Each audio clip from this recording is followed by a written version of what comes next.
سبيلي أدعو إلى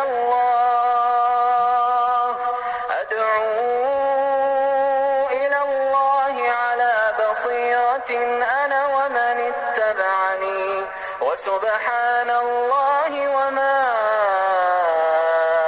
أنا من المشركين.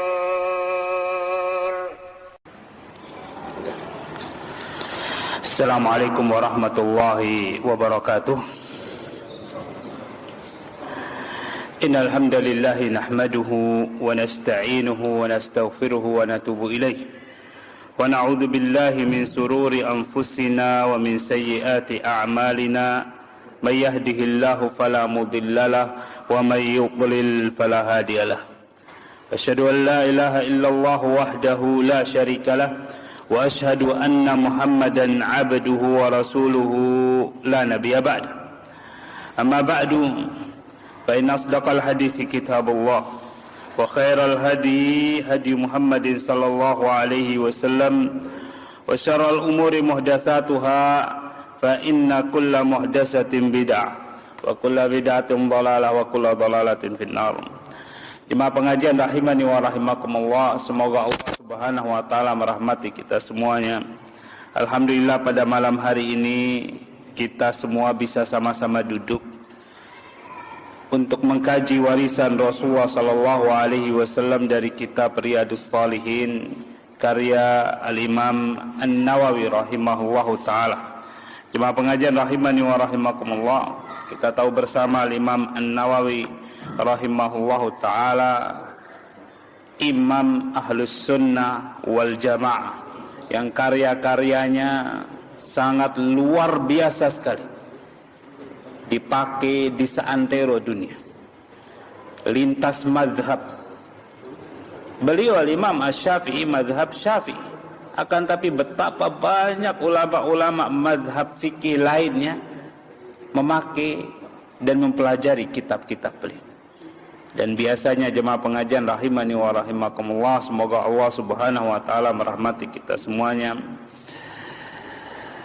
orang yang jujur mempelajari kitab Riyadhus Shalihin karya Imam An-Nawawi rahimahullahu taala ini akan mendapat banyak pelajaran, banyak manfaat, banyak prinsip-prinsip kehidupan beragama, bermuamalah, berakhlak, bahkan ibadah.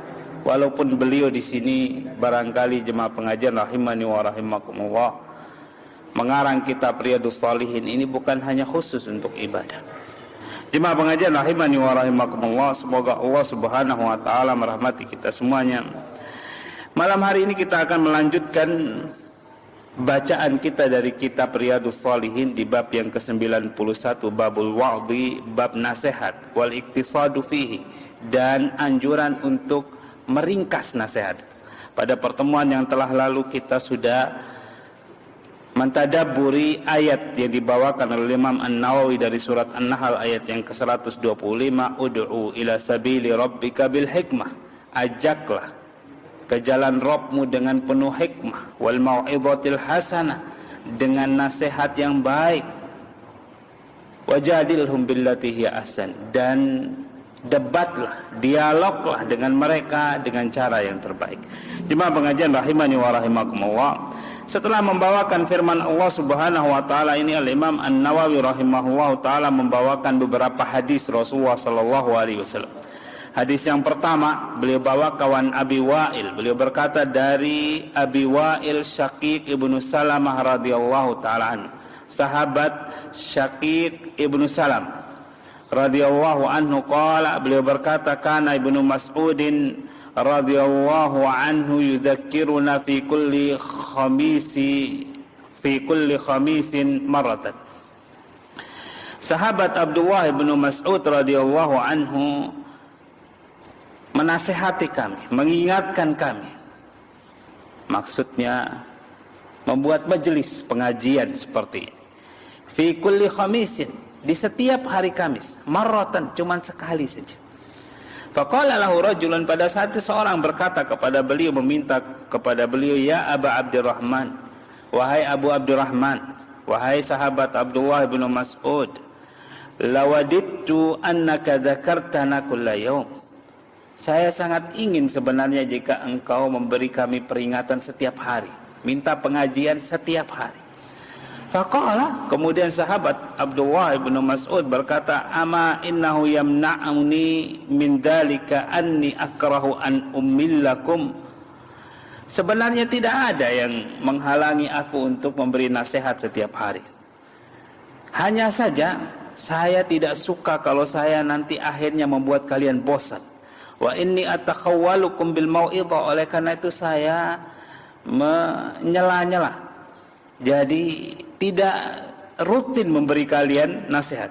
Kama kana Rasulullah sallallahu alaihi wasallam yatakhawwaluna biha makhafatas sa'amati alaina. Sebagaimana Rasulullah sallallahu alaihi wasallam juga tidak rutin dulu memberi kami nasihat karena beliau takut kami bosan menerima nasihat. Muttafaqun alaih, hadis ini disepakati kesahihannya oleh Imam Bukhari dan Imam Muslim. Jemaah pengajian rahimani wa rahimakumullah, semoga Allah Subhanahu wa taala merahmati kita semuanya. Tidak semua para sahabat itu ulama, tidak. Sehingga disebutkan ada namanya ulama'us sahabah, ulamanya para sahabat. Siapa mereka itu? Perawi-perawi hadis yang jumlahnya ribuan hadis. Seperti misalnya sahabat Abu Hurairah, seperti misalnya yang perempuan Ummul Mukminin Aisyah radhiyallahu taala anha. Salah satunya yaitu sahabat Abdullah bin Mas'ud radhiyallahu taala anhu. Jadi yang beliau sampaikan kepada para sahabat yang lain, kepada para tabi'in, hadis-hadis Rasulullah sallallahu alaihi wasallam. Jemaah pengajian rahimani wa rahimakumullah, namun beliau tidak sering-sering, tidak setiap hari.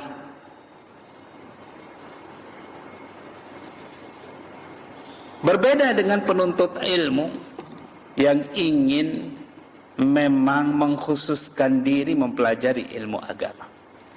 Seperti santri-santri misalnya, seperti ustadz-ustadz misalnya. Mereka memang harus fokus untuk belajar ilmu agama. Jemaah pengajian rahimani wa rahimakumullah, sehingga mereka masuk setiap hari. Dan itu pun jemaah pengajian rahimani wa rahimakumullah, mereka disuntik dengan motivasi-motivasi yang sangat banyak, supaya mereka tidak bosan. Jemaah pengajian rahimani wa rahimakumullah, semoga Allah Subhanahu wa taala merahmati kita semuanya. Al-Imam An-Nawawi rahimahullah taala membawakan hadis ini sebagai bukti bahwasanya disunahkan kita itu kalau menasehati orang ya ringkas-ringkas saja, jangan panjang-panjang dan jangan keseringan juga. Sahabat Abdullah bin Mas'ud radhiyallahu taala anhu cuman sepekan sekali memberikan nasihat kepada para sahabat. Mungkin sahabat yang lain juga demikian, ada yang memberikan nasihat sepekan sekali, sepekan sekali, sepekan sekali. Akhirnya barangkali sepekan itu mungkin 3 kali, 4 kali. Namun tidak setiap hari. Jemaah pengajian rahimani wa rahimakumullah, semoga Allah Subhanahu wa taala merahmati kita semuanya. Hebatnya para sahabat dulu, walaupun barangkali cuman sekali-sekali nasihat itu dalam sepekan, namun mereka adalah orang-orang yang keimanannya kokoh. Mereka adalah orang-orang yang cerdas. Sehingga jemaah pengajian rahimani wa rahimakumullah, apa yang disampaikan itu betul-betul menumbuhkan keimanan. Betul-betul mereka amalkan. Tidak ada yang sia-sia ilmu itu. Sehingga jemaah pengajian rahimani wa rahimakumullah, masyarakat mereka adalah masyarakat terbaik. Rasulullah sallallahu alaihi wasallam bersabda, khairul quruni qarni, sebaik-baik generasi adalah generasi. Tsummal ladzina yalunahu, tsummal ladzina yalunahu. Setelah itu generasi setelahku dan generasi setelahku.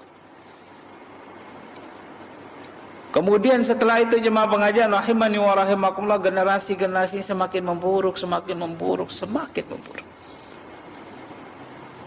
Jemaah pengajian rahimani wa rahimakumullah, semoga Allah Subhanahu wa taala merahmati kita semuanya. Hadis kedua. Wa Nabil Yaqadhan, diriwayatkan dari Abu Yaqadhan, sahabat Ammar bin Yasir radhiyallahu anhu, maqala, beliau berkata, sami'tu Rasulullah sallallahu alaihi wasallam yaqul, saya mendengar Rasulullah sallallahu alaihi wasallam bersabda, inna tula salatir rajul, sesungguhnya panjangnya salat seseorang, wa qasira khutbatihi, dan ringkasnya khutbahnya seseorang, ma'innatun min fiqhihi, tanda dari pemahamannya terhadap ilmu agama.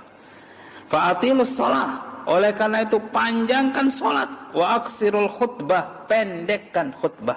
Rawahu Muslim, hadis ini diriwayatkan oleh Imam Muslim. Jemaah pengajian rahimani wa rahimakumullah, sangat jelas dalam hadis ini Rasulullah sallallahu alaihi wasallam meminta kita untuk singkat khutbah itu. Walaupun hadis ini berbicara dan kita pahami barangkali secara langsung khutbah ini maksudnya khutbah Jumat, akan tetapi jemaah pengajian rahimani wa rahimakumullah, kita bisa menganalogikan khutbah Jumat saja pendek, yang itu hukumnya wajib, yang sekali sepekan, apalagi yang lain-lainnya mestinya pendek. Kenapa kok disenangi pendek oleh Rasulullah sallallahu alaihi wasallam? Karena memang seperti itu agama kita, pendek-pendek. Lihat ayat-ayat di dalam Al-Quran, pendek, paling panjang ada 1 halaman, betul, tapi itu masih terhitung pendek, cuman 1 halaman. Lihat sabda-sabdanya Rasulullah sallallahu alaihi wasallam sampai beliau bersabda, inni utitu jawami'ul kalim, sesungguhnya aku ini diberikan kalimat-kalimat yang ringkas tapi maknanya dalam. Pendek-pendek, tapi kalau mau dipahami, ditadaburi, maka kita akan menemukan makna yang luar biasa di balik. Jemaah pengajian rahimani wa rahimakumullah, oleh karena itu maksud dari khutbah yang pendek itu bukan hanya sekedar ngomong biasa begitu, tidak. Maksud dari ceramah yang pendek-pendek, ya disiapkan, kemudian pilihkan kalimat-kalimat yang pendek-pendek, pembahasan-pembahasan yang tidak ke kiri, tidak ke kanan, tidak terlampau ribet, tidak lampau memanjang, melebar. Dipilihkan kalimat-kalimat yang bisa mencakup sekian banyak permasalahan, sehingga jemaah pengajian rahimani wa rahimakumullah, harapannya para audiens kita tidak bosan mendengar. Itu yang pertama.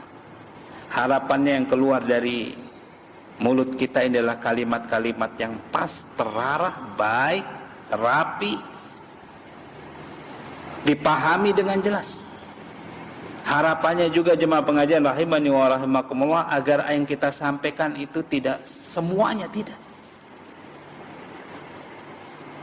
sebagian saja, supaya orang bisa memahaminya dan bisa mengamalkan. Karena yang paling penting dari ilmu itu adalah amal, bukan yang lainnya. Percuma orang ngapal sekian 100 poin, poin-poin yang membuat orang masuk surga 100 poin, 200 poin, 300 poin, percuma dihafalkan kalau tidak diamalkan. Kemudian disebutkan 200 poin misalnya, nggak ada satu pun yang nempel, percuma. Kan lebih baik sebut saja 1-2 poin, besok sebut lagi 1-2 poin, yang penting nempel di kepala audiens kita, kemudian akhirnya dia mengamalkannya, kemudian nanti poin yang berikutnya di hari berikut. Jemaah pengajian rahimani wa rahimakumullah, semoga Allah subhanahu wa ta'ala merahmati kita semuanya. Coba lihat hadis-hadis Rasulullah sallallahu alaihi wasallam. Misalnya orang-orang yang dinaungi oleh Allah subhanahu wa ta'ala dengan naungan yang tidak ada naungan kecuali naungan Allah di hari kiamat kelak. Paling banyak disebutkan oleh Rasulullah SAW dalam satu hadis cuma 7. 7. Padahal para ulama berkata tidak 7 saja jumlahnya, banyak. Hadis-hadis yang lain juga ada yang berbicara demikian. Coba lihat hadis yang berbicara tentang ahabbul a'mal ilallah. Amal yang paling dicintai oleh Allah Subhanahu wa taala, paling disukai oleh Allah Subhanahu wa taala. Kadang Rasulullah SAW menyebutkan jihad, kadang disebutkan menuntut ilmu, kadang disebutkan berakhlak baik, membantu orang lain, kadang disebutkan puasa, kadang jemaah pengajian rahimani wa rahimakumullah, tidak disebutkan semua oleh Rasulullah SAW, satu-satu disebutkan supaya orang bisa beramal, supaya nempel di kepala audiens kita. Jemaah pengajian rahimani wa rahimakumullah, semoga Allah Subhanahu wa taala merahmati kita semuanya. Oleh karena itu kita sebagai penuntut ilmu sabar. Jangan sampai kita protes ustadznya, waduh ini ustadz nyebutin cuma 5 padahal jumlahnya ada 100. Ini ustadz kayaknya nggak punya ilmu kayaknya ustadz ini. Padahal jemaah pengajian rahimani wa rahimakumullah, ustadznya kepengen mengikuti contoh Rasulullah sallallahu alaihi wasallam yang hanya menyebutkan sedikit-sedikit saja. Esok lain lagi, lusa lain lagi. Jemaah pengajian rahimani wa rahimakumullah, semoga Allah Subhanahu wa taala merahmati kita semuanya. Hadis terakhir di bab ini. Berkata Imam An-Nawawi rahimahullah taala, sebelumnya mohon maaf. Di awal hadis Rasulullah sallallahu alaihi wasallam menyebutkan tentang salat yang panjang. Bahkan beliau memerintahkan fa'atilus shalah, panjangkan bacaan salat itu. Jangan sampai dipahami hadis ini kitab sekali sholat itu baca surat Al-Baqarah, sholat isya surat Al-Baqarah, sholat subuh surat An-Nisa, sholat zuhur surat panjang, diperintahkan panjang. Ini fikih kita, imam ini mesti ahli fikih, harus panjang. Tidak demikian maksudnya. Yang paling baik mencontohkan agama Allah Subhanahu wa taala adalah Rasulullah sallallahu alaihi wasallam. Beliau bersabda atilus shalah, panjangkan sholat, berarti beliau sudah mempraktekkan sholat yang panjang yang beliau maksud itu bagaimana. Sehingga panjangnya sholat dalam hadis ini jemaah pengajian rahimani wa rahimakumullah sesuai dengan panjangnya sholatnya Rasulullah SAW. Kalau sholat wajib, ya begitu sudah bacaannya, sesuai dengan apa yang diriwayatkan dari Rasulullah SAW. Begitu sudah paling panjang, tidak boleh lebih panjang dari itu lagi. Ya panjang-panjang dikit lagi nggak masalah. Tapi kalau sampai surat Al-Baqarah seperti misalnya yang dilakukan oleh seorang sahabat ridwanullahi alaihim ajma'in di sholat isya, beliau kalau tidak salah baca surat Al-Baqarah kalau tidak salah, panjang super sholat. Kemudian Rasulullah SAW diberitahukan tentang hal ini. Beliau SAW bersabda, ayuhan nas, wahai manusia, inna minkum munafirin, sesungguhnya di antara kalian ada orang yang suka membuat orang lain jauh dari agama dengan memberat-beratkan ibadah. Ibadah yang sebenarnya ringan. Kita mau sholat isya ini cukup berapa menit saja sudah, 10 menit misalnya. Karena orang punya kepentingan banyak, dibuat ringan sholat ini. Panjang-panjangnya seperti panjang sholatnya Rasulullah SAW. Jangan dibuat berat. Kalau dibuat berat, banyak orang yang tidak mau datang sholat berjamaah. Apalagi zaman sekarang ini mau pakai gayanya Rasulullah SAW dalam sholat isya. Waduh, jamaah pada minta ya kalau sholat jariyah kayak sholat, pokoknya sholat itu paling tidak ya bacanya ya qul ya ayyuhal kafirun, qul huwallahu ahad. Begitu permintaan jamaah biar cepat selesai.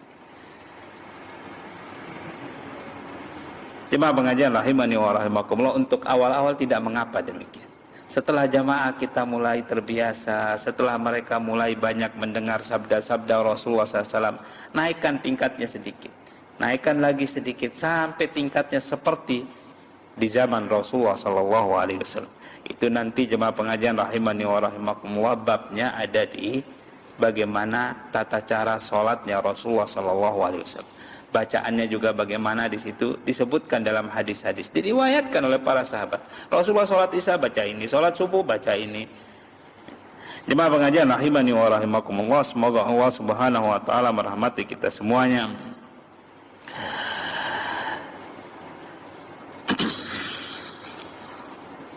Hadis yang terakhir di bab ini berkata Imam An-Nawawi rahimahullah ta'ala, wa an Muawiyah, diriwayatkan dari sahabat Muawiyah ibn al-Hakam, As-Sulami radhiyallahu anhu. Ini bukan sahabat Muawiyah bin Abi Sufyan, bukan. Tapi ini sahabat Muawiyah ibn al-Hakam. As-Sulami radhiyallahu anhu. Qala, beliau berkata, beliau bercerita tentang kasusnya beliau ketika pertama-tama masuk Islam. Baina ana usalli ma'a Rasulillah sallallahu alaihi wasallam. Ketika itu saya salat bersama Rasulullah sallallahu alaihi wasallam. Tentunya beliau di saf bersama para sahabat. It'atasa rajulun minal qaumi. Pada saat itu salah seorang sahabat yang sedang sholat itu bersin. Fakultu, saya pun karena tahu bagaimana mestinya menjawab orang yang bersin, saya pun mendoakan dia dalam sholat. Yarhamukallah, semoga Allah subhanahu wa ta'ala merahmati. Faramanil qaum bi abasari. Pada saat itu para sahabat ngelirik kepada saya. Jadi menegur saya dengan pandangan mata dalam sholat ini. Fakultu, saya pun berkata, wa sukla ummiyah, celaka aku. Masa anukum tanzuruna ilayya. Kenapa kalian kok nengok-nengok ke saya? Faja'aluna yadribuna biaidihim ala afkhadihim. Jadi sahabat Muawiyah bin Hakam ketika ngelihat orang protes dengan pandangan beliau, malah bicara dalam sholat nih, karena namanya saja baru masuk Islam. Bicara malahan. Kenapa kok kalian ini? Kenapa kalian kok nengok-nengok ke saya? Kemudian setelah dia bicara, para sahabat yang ada di samping sahabat Muawiyah bin Hakam yadribuna biaidihim ala afkhadihim. Para sahabat itu mengingatkan lagi dengan memukul-mukul paha mereka. Diingatkan seperti itu. Falamma ra'aituhum yusammitunani lakinni sakat. Ketika saya melihat mereka maksudnya mau membuat saya diam, maka saya pada saat itu diam sudah. Falamma shalla Rasulullah sallallahu alaihi wasallam, ketika Rasulullah sallallahu alaihi wasallam selesai salat, fabi abi huwa wa ummi, demi Allah yang bapak dan ibuku aku korbankan untuk dia. Ma ra'aitu mu'alliman qablahu wala ba'dahu ahsana ta'liman minhu. Saya tidak pernah melihat seorang pengajar sebelum maupun setelah beliau yang lebih baik cara mengajarnya dari Rasulullah SAW. Fawallahi, demi Allah, maka harani, Rasulullah sallallahu alaihi wasallam tidak membentak saya, wala darabani, dan juga tidak memukul saya, wala syatamani, dan juga tidak mencela saya.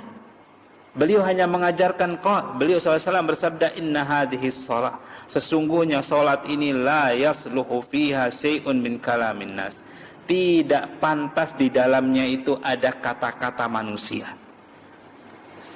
Innama huwa tasbih wa takbir wa qiraatul Quran. Salat itu hanya tasbih, menyucikan Allah, takbir, membesarkan Allah subhanahu wa ta'ala, dan membaca Al-Quran. Atau kama qala Rasulullah SAW, atau seperti itulah nasihat Rasulullah SAW pada saat itu. Qultu ya Rasulullah, pada saat itu saya mengeluh ke Rasulullah SAW, inni hadisu ahdin bi jahiliyah. Ya Rasulullah, saya ini baru masuk Islam, baru kemarin meninggalkan masa-masa jahiliyah. Waqad jaa Allahu bil Islam, Allah subhanahu wa ta'ala memberikan saya hidayah masuk Islam. Wa inna minna rijalan ya'tunal kuhan, di antara kami ada orang-orang yang pergi ke peramal, paranormal. Qala fala ta'ti. Rasulullah SAW kemudian bersabda, kalau begitu jangan ikuti mereka pergi ke paranormal. Qultu wa minna rijalun yatatayyarun, saya pun mengeluh lagi, di antara kami ini juga ada orang-orang yang yatatayyarun, mengundi nasib mereka dengan burung. Qala, kemudian Rasulullah SAW bersabda, dzalika syai'un yajidunahu fi sudurihim, itu sesuatu, didorong oleh sesuatu yang mereka yang muncul dalam hati mereka. Fala yasuddannahum, jangan sampai hal-hal seperti ini membuat mereka tidak melakukan pekerjaan yang mereka niatkan. Rawahu Muslim, hadis ini diriwayatkan oleh Imam Muslim. Jemaah pengajian rahimani wa rahimakumullah, semoga Allah Subhanahu wa taala merahmati kita semuanya. Hadis ini dibawakan oleh Imam An-Nawawi di bab ini untuk menunjukkan kita bagaimana ringkasnya nasihat Rasulullah sallallahu alaihi wasallam. Ringkas. Beliau hanya mengatakan fala tafal, jangan kamu kerjakan, jangan pergi ke dukun. Kemudian jemaah pengajian rahimani wa rahimakumullah, beliau menyebutkan nasihat yang berikutnya, misalnya melarang sahabat Muawiyah bin Al-Hakam radhiyallahu taala anhu untuk menghentikan pekerjaan gara-gara pesimis, melihat burung terbang ke kiri barangkali, melihat tanda ini, tanda itu dan sebagainya. Juga nasihat beliau kepada sahabat Muawiyah bin Hakam ini tentang sholatnya, yang pada saat itu dia tidak tahu kalau sholat itu tidak boleh bicara. Ringkas juga nasihat.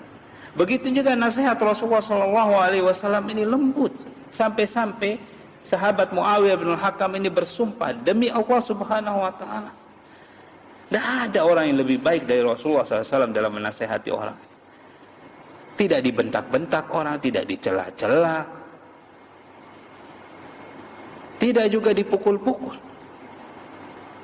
tidak menggunakan emosi, tapi betul-betul menasihati dari hati. Para ulama berkata yang dari hati itu masuknya ke dalam hati, sedangkan yang dari angkara murka amarah itu biasanya masuk ke telinga kanan, keluar telinga kiri. Karena yang seperti ini hanya didorong oleh syaitan. Kapan ikhlasnya kalau kita caranya seperti ini? Jemaah pengajian rahimani wa rahimakumullah, semoga Allah Subhanahu wa taala merahmati kita semuanya. Dakwah yang baik itu seperti itu, lemah lembut, baik, tidak kasar-kasaran, tidak main usir, tidak main fitnah, tidak main mencela. Bicarakan secara ilmiah, segala sesuatu kita bicarakan secara ilmiah.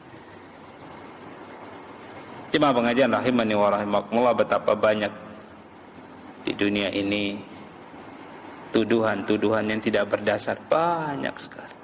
Jangan sampai jemaah pengajian rahimani wa rahimakumullah, hal-hal seperti ini membuat kita tertipu. Kita manusia yang berakal, bisa membaca, bisa melihat, bisa berpikir, bisa menyimpulkan. Mari kita cek semuanya.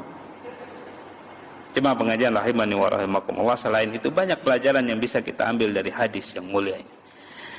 Pada yang pertama jemaah pengajian rahimani wa rahimakumullah, dari segi fikih, sebenarnya kalau menurut hadis ini tidak mengapa orang itu menoleh di dalam sholat, tapi untuk sebuah kemaslahatan, untuk sebuah kebutuhan.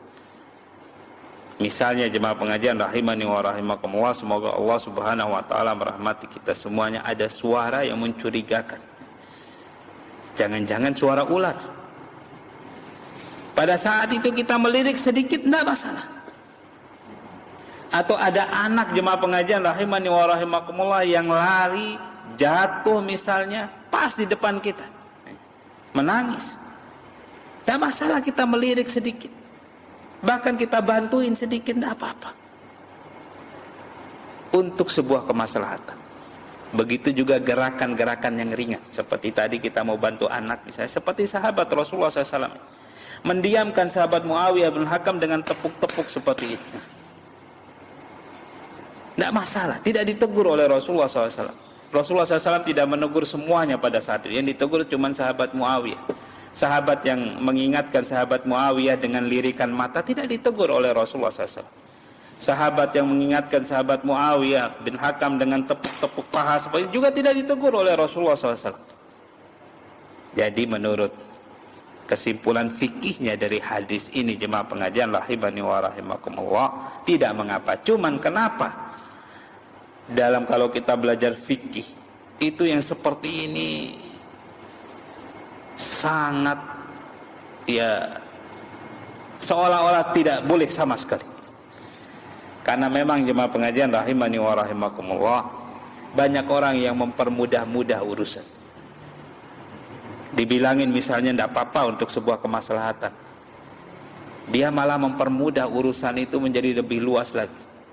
Akhirnya nengok kiri, nengok kanan, tidak ada maslahat juga main tengok saja. Suara-suara tidak jelas juga main tengok saja. Gerakan-gerakan yang tidak perlu juga digerakkan juga dalam sholat. Sehingga para ulama jemaah pengajian rahimani wa rahimakumullah sedikit agak membatasi hal-hal seperti ini.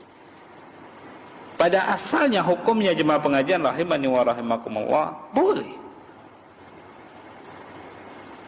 Paling tidak seperti apa yang terjadi dalam hadis yang diriwayatkan oleh Imam Muslim. Kemudian jemaah pengajian rahimani wa rahimakumullah, semoga Allah Subhanahu wa taala merahmati kita semuanya. Hadis ini juga menunjukkan bahwasanya kita tidak boleh bicara dalam sholat. Rasulullah SAW menegaskan sholat itu tidak pantas di dalamnya ada kata-kata manusia. Yang boleh itu hanya bacaan sholat saja. Bacaan tasbih, takbir, qiraatul Quran, itu yang boleh dalam sholat. Tapi kalau orangnya seperti sahabat Muawiyah ibnul Hakam, orangnya baru belajar Islam, atau dia lupa dia dalam keadaan sholat misalnya, atau tidak sengaja, dia yang seperti ini tidak membatalkan sholat. Jadi bicara karena tidak tahu, atau karena lupa, atau karena dia tidak sengaja misalnya, itu tidak membatalkan sholat. Seperti misalnya jemaah pengajian rahimani wa rahimakumullah, ada orang yang ketok pintu. Ada orang di rumah, karena dia tidak tahu hukum sholat itu tidak boleh bicara, ini bilang, ada, saya lagi sholat. Orang baru masuk Islam misalnya. Atau barangkali jemaah pengajian rahimani wa rahimakumullah, semoga Allah Subhanahu wa taala merahmati kita semuanya, saking biasanya dia menjawab panggilan orang, dalam sholat pun dijawab. Lupa dia. Yang seperti ini tidak membatalkan sholat, tidak perlu ngulang sholat. Allah Subhanahu wa taala berfirman dalam surat Al-Baqarah ayat yang ke-225, la yu'akhidukumullahu billagwi fi aimanikum. Allah Subhanahu wa taala tidak mengambil hal-hal yang tidak serius kalian kerjakan. Tidak menghukum hal-hal yang memang dikerjakan karena lupa barangkali, karena memang tidak sengaja barangkali. Dalam masalah sumpah seperti ini tidak diseriusi oleh Allah Subhanahu wa taala. Begitu juga dalam masalah salat. Walakin yu'akhidukum bima kasabat qulubukum. Tapi yang dihitung oleh Allah Subhanahu wa taala itu yang benar-benar muncul dari dalam hati. Yang disengaja memang. Pelajaran yang lain yang bisa kita ambil dari hadis yang mulia ini, bahwasanya kalau seseorang memberikan kita nasihat, khutbah misalnya, atau pengajian misalnya, dan bagus menurut kita jemaah pengajian rahimani wa rahimakumullah, tidak mengapa kita memuji pada saat itu. Sebagaimana apa yang dilakukan oleh sahabat Muawiyah ibnul Hakam radhiyallahu taala anhu dalam hadis ini. Kemudian jemaah pengajian rahimani wa rahimakumullah, semoga Allah Subhanahu wa taala merahmati kita semuanya. Dalam hadis ini sahabat Muawiyah bin Hakam menyebutkan dirinya baru masuk Islam. Kemudian beliau menyebutkan bahwasanya orang-orang jahiliyah atau orang-orang yang baru masuk Islam juga, itu ada yang pergi ke paranormal, peramal. Al-Kuhan itu peramal. Rasulullah SAW bersabda, la ta'ti, jangan datangi peramal.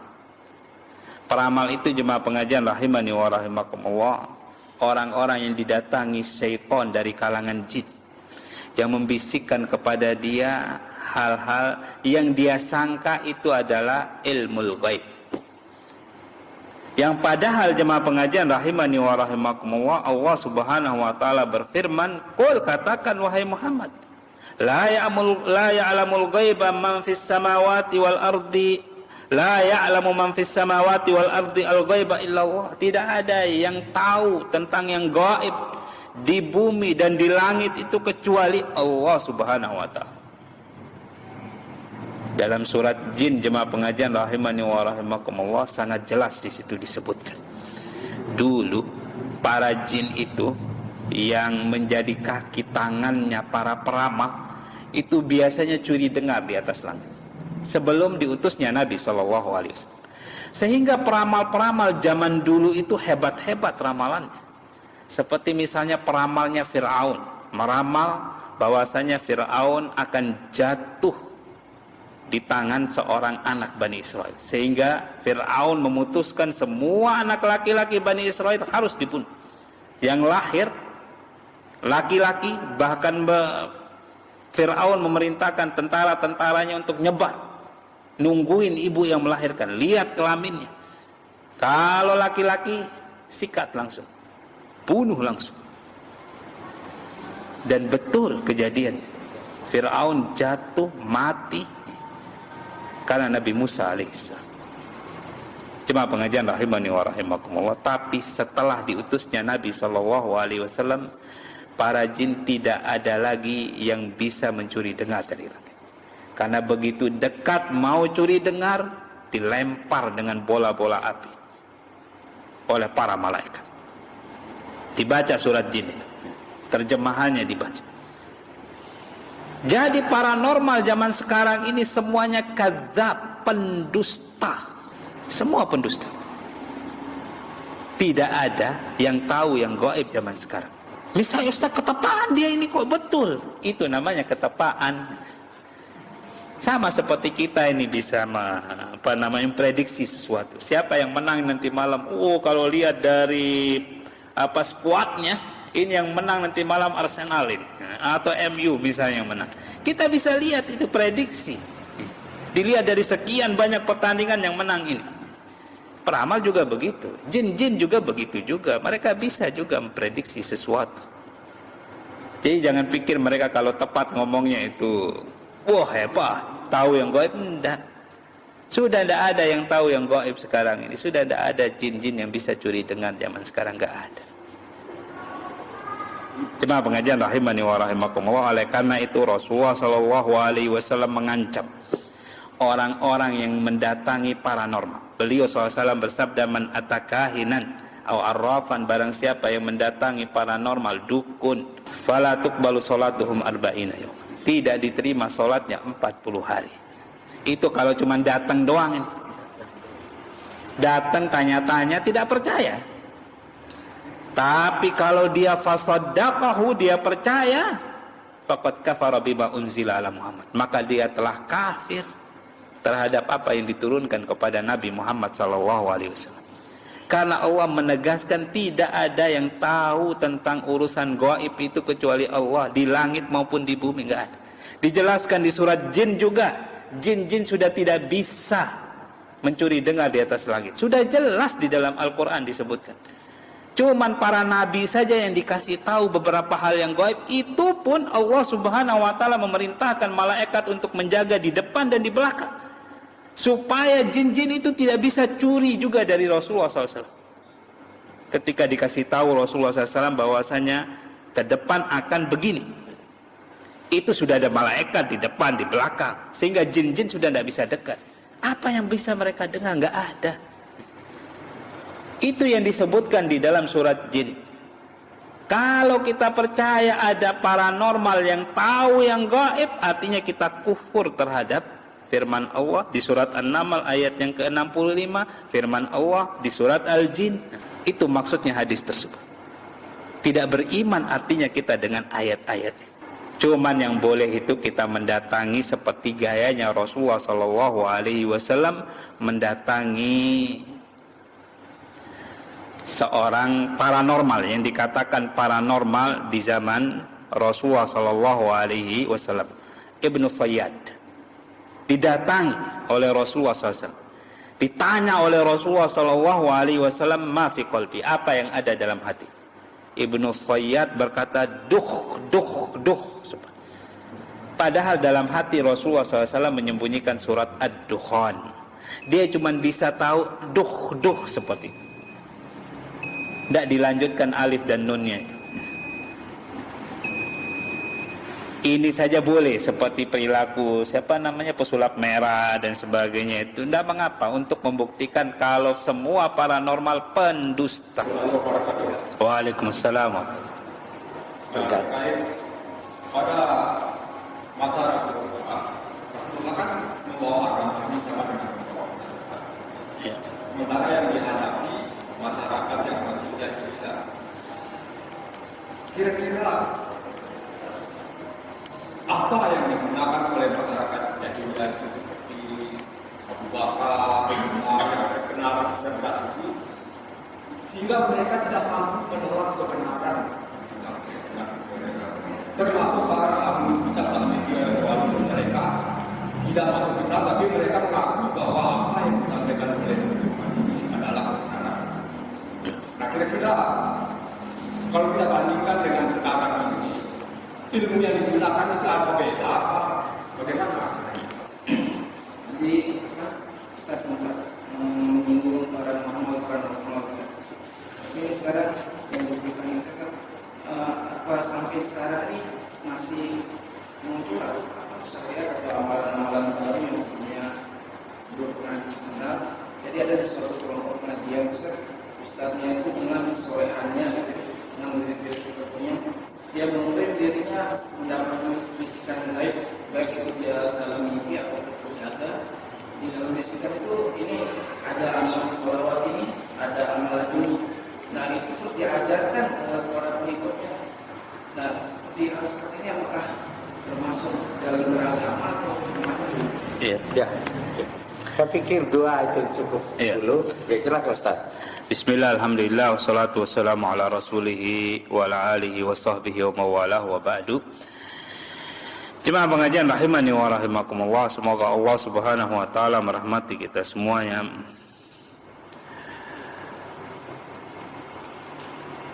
Memang beda generasi kita ini dengan generasi para sahabat ridwanullahi alaihim ajma'in.